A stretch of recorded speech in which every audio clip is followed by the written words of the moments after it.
So today I thought I would go over my reading journal. I started it at the beginning of this year.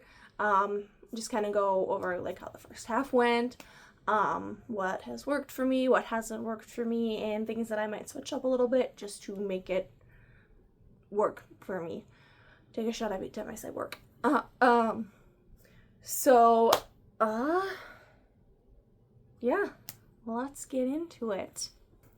So this is my journal, my reading journal. It is a T-Fossey. It's like this light purple. I think they called it taro purple, like Taro.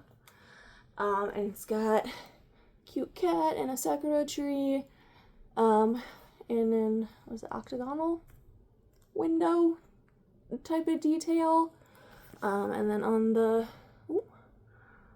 the side, we've got some falling petals and a little cat paw print. And then this is the back. It's got a cat trying to catch some petals. The back is a little bit dirty. That's fine. It also came with a sakura and a cat paperclip. So one of each. So that was really cute. And it's 180 pages, I believe. And I was just thinking about it. No, not 180, 160. I could probably use this one for 2027 as well. My goal was 52 books this year. And in addition to like the extra pages where I'm keeping track of everything and stuff, it is not going to fill 160 pages. So I could probably use it again next year, and just have it be like a 2026, 2027 reading journal. We'll have to see how much I actually read and then go through the pages and whatnot, and kind of when I plan it 2027 I'll know more. And so this is my first year doing a reading journal like this. I had a journal where I had like reviews and stuff in it, but I didn't really like keep track of like the things I am keeping track of now. So this was definitely a new experience for me, but I liked it. I like it. And I think the theme that I went with definitely helped with that. Because once I got like an idea of a theme that I wanted, I was like, okay, I know where I'm going with this. I know what I want to do with it, and now I'm excited for it. So if you're wanting to start a reading journal, but you're not quite sure like where to start or what to put in it or anything like that, I would say definitely try and find like a theme that you like. I know some people have done, like they've done a Hobbit inspired one. I've seen people do like a pirate inspired one,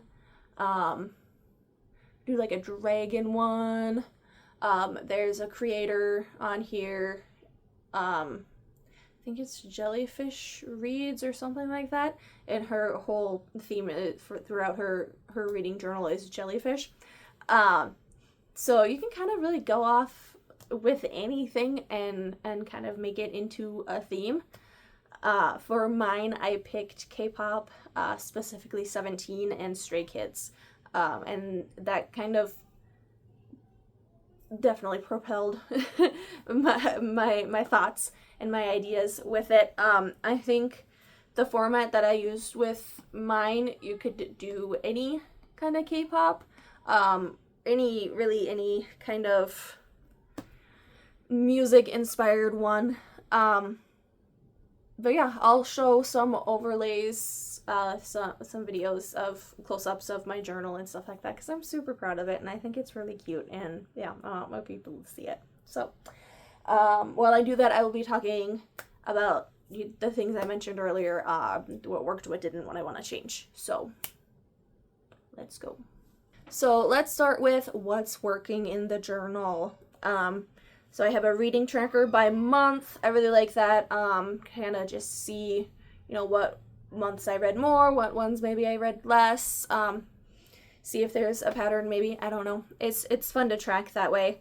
My other way of tracking is 52 books in 52 weeks. So that I have this heart stamp that I stamped 52 times.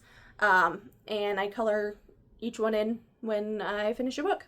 Then I have my We Have Books at Home page, which is my like physical TBR. So I printed off photos of the books that I have at home, and I want to try and get through those because I think it's really easy to just get an audiobook or get a book on Kindle and just kind of go with that, but like I've got books at home that need attention too, so I don't want to forget about them.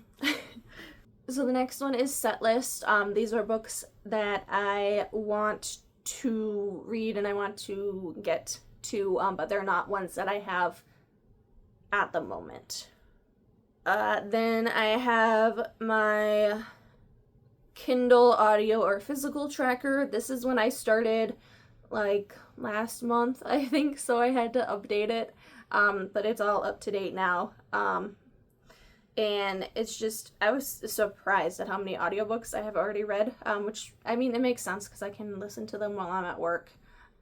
So that's nice. But yeah, it was just surprising. I thought I had read more from Kindle and physical, but I have not. And then there's a discography.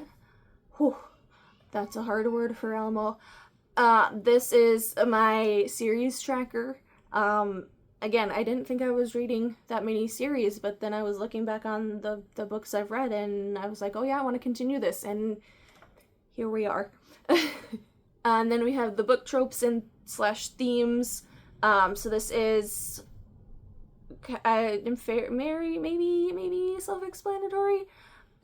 This is where, like, say I'm reading a lot of like slasher books, I'll write that down. Or if the books, for a while I was reading a lot of books that had to do with like mushrooms or fungi or just like things of that nature, any folklore, any like haunted houses, stuff like that, just to keep a track of like, hey, maybe I this year have been gravitating more towards books about flowers, or you know, maybe I've been reading more books about, I don't know, maybe I've been reading a lot of books that have main characters that are animals or something like that, just to keep track of them, just to see, just for funsies. And then we have my K-pop reading challenge, so that has all of my prompts for that. And then my Cryptid Club reading challenge, again, has all the prompts for that. And then the Buzzword Readathon, and then the Magical Readathon. So those are all the ones that I like, and I'm going to be keeping. Some of them I am changing. There's a few of them that I'm going to change up, and I'll talk about those later. But those are the ones that I'm gonna keep doing and continue throughout my other journals. All right, so let's get into the what's not working section. Whee! So my comeback calendar, I don't really use this. This is where it's putting like upcoming releases. I don't look back on it very often to be like, oh, I need to get this book at this specific date, or oh, this book is coming out on this date. Like, I don't use it. I didn't even fill out the second half of the year part of it, so I'm not going to be doing that anymore. My bops versus flops, which is going to be like the best books of the year and then the worst books of the year. Most of my flops I just DNF and I don't write them down. And I did the bops. Yeah. It's just not a page that I use very often. So I won't be doing that next year or any other year following. And then the like this album, read this book page. I cannot for the life of me make comparisons between songs and books, or albums and books. songs kind of like I could do like playlists for books and stuff, but I can't be like, oh yeah, this book coincides with this album really well. I can't. It's not connecting in my brain. It's not working. Um, and I thought it would be a fun idea, and I'm certain other people can do it, but it's not working up in here. So we're not gonna be continuing that, unfortunately. All right, so the things that I'm gonna do differently next year, or things that I want to try new for the next iteration of this journal. So I have a Paco page, which is what I use for like when I do my reviews. It is a plot, aesthetic, wording, characters, and overall thoughts on the book. Instead of doing that, because I have that in my head and I know what those mean. I was thinking of doing color codings for ratings and filling in the hearts, and then using that specific color for writing the reviews as well. So like if it's like a 5-star book, I'd have that be like marked in my journal in all of the areas that in all of my like tally areas and stuff like that. They would all be purple, and I'd be like, okay, well this was a 5-star read. If it was like a 2-star read, it would be in like gray or something, and then that would just follow throughout, and so it would kind of be more cohesive that way. And so I wanted to, instead of doing the Paco page, kind of explaining what that is, I would do the color coding page so that I would remember what color goes with what rating. And then for a set list, I would combine the set list and the comeback calendar together. And then the books that just haven't been released yet, I just write a release date next to it. I don't know why I didn't think of this sooner, but here we are. And I think it's going to work a lot better for me, and it'll also save a lot more space in the journal. And as well, I'm also going to add my add to shelf page. So those are books that I've read already, but like I want like a physical copy of. Like I did audio, or I did Kindle, or I borrowed it from the library, and I want a copy of that book to keep for myself, to keep on my shelves. So I'm going to combine all 3 of those and kind of have it split halfway so that, again, I'm not using up all that space. And those are pages where it can be condensed and be easier to just have together. So that's what I'm planning for next year. And then for my book tropes / themes, I'm thinking more of like a tally system for them, like some like more linear columns or rows or whatever. More of like a spreadsheet type of situation with it, instead of the way I have it now, which is like just grouped sections on each page. I think it will work a lot better for me, and again, not use up as much space. So that is what I am planning for that section. And then I've seen other people do this. They have like cover pages for like their readathons and the challenges, and then the reviews. I do put all of my tracking stuff in front of the reviews so that I have enough room for all the reviews. I don't tend to put any extra challenges or anything like that into it. Well, I say that and then I added the Kindle physical or audio. Anyway, I planned this one out so well that I have a feeling I will plan out the other ones just as well, to where I will know how many pages I need, and so I know exactly when the review page can start, and then I like just make like a pretty like cover page for it, and then you flip it over, and then there are all the reviews. I was thinking of also doing splitting up the reviews by month, so that all of the books I read in January, they're all in the one section, and then it's got like maybe like a cover page or something, like a wrap-up page, essentially. I don't know if I would place it in front of it, because with the the Buzzword Readathon, the Magical Readathon, like those have like specific TBR prompts that I can maybe put like a TBR section or books that I want to try and get to that month type of thing on it. I'm not totally sure. I know a lot of people do that. They like have it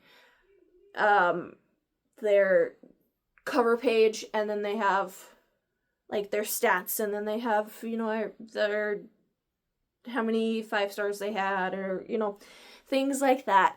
I'm not quite sure how I want to place it, but I want to try something a little bit like that and see how that works, and just have it kind of split up nicer, because right now it's just review after review after review, which is not bad. I don't know, I think it'd be nice to have little cover pages for it, so here we are. Alright, so that was my reading journal for the year so far. My thoughts on it, as this being my first year doing it, and yeah, what all I thought about it. Let me know if you have a reading journal. Do you have a specific theme for it? What's going on in it?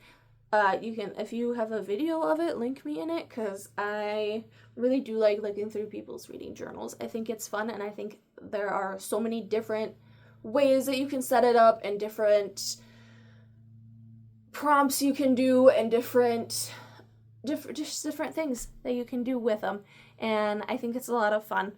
It's like bullet journaling, but for something that I do quite often, which I enjoy, and I like having a bullet journal that I actually use. So yeah, that is it for now. If you like this video, go ahead and hit that like button. If you want to see more of me, go ahead and hit that subscribe button. Like I said, let me know about your reading journal down below, or if you're gonna start one, or if you want to, or if you think they're dumb, let me know. And yeah, that is it for now, and I will see you guys later. Bye!